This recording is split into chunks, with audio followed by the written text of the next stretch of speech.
Good day, ito na naman si Joms. Papakita ko sa inyo itong Jordan 28 na kulay red. Yan, ito na yung box. Shortcut na natin, mabilisan lang. Na-open na natin.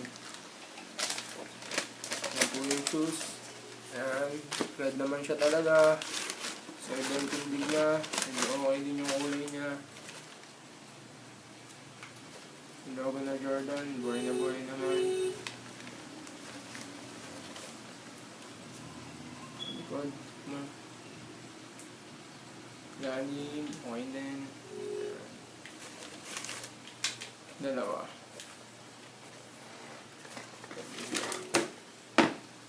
So, pogi din.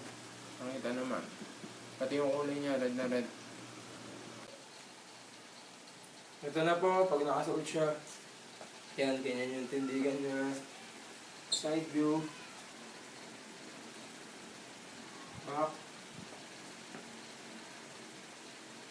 Side ulit. Ang harap.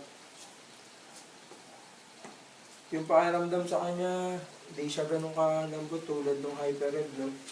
Kasi sa Hyper-Red, sarap talaga ako suot. Pero yung kapit niya, ayan, narinig nyo naman yung konting yan. Hindi ko tinutodo yung talagang konting-konti lang. So makikita nyo yung swelas niya, mukhang mas makapit dun sa Hyper-Red.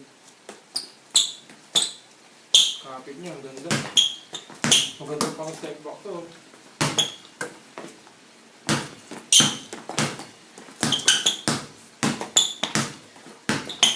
Ayan na po yung kapit. Bali, pakilike na lang po sa tindahan ni Joms, no, sa Facebook para makita nyo yung ibang design, ibang kulay nito para maka-order na kayo. 1,999 lang yan, free shipping na. Hindi tulad nung nasa ibang Facebook, 2,500, 3,000, yung iba 4,000 pa. Sobrang masyado sila mataas mag-price. Special thanks nga pala sa cameraman namin na si JC, pamangking ko. Okay, bye-bye!